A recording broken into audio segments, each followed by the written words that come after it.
Hi everyone, welcome back to our channel. In this video, I'm going to teach you on how to fix unknown USB device descriptor request failed in Windows 11.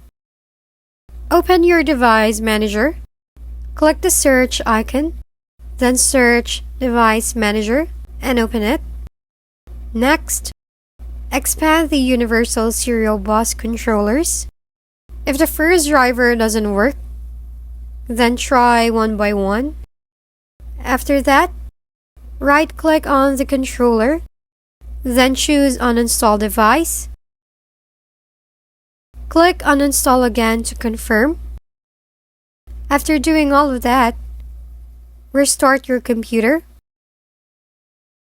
Open your device manager again and expand the universal serial bus controllers and check if there will be a USB device that shows a notification device descriptor request failed. Then simply uninstall that device. Restart your computer again and see if it will fix the issue. If still not, then do this method. Click the search icon below and search for Edit Power Plan. Now go back to the power options. Then click the Choose What the Power button do. Next, click the Change Settings that are currently unavailable. Then uncheck the button beside the Fast Startup and click the Save Changes below. After doing that, go to Edit Plan Settings again.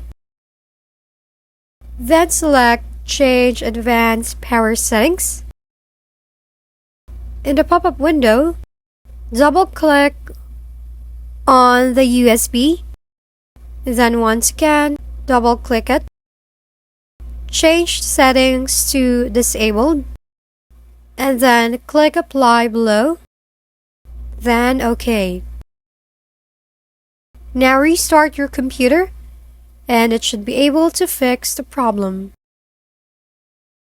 If you found this video helpful, please like and subscribe. If you have any questions, drop them below and we'll see you on the next video.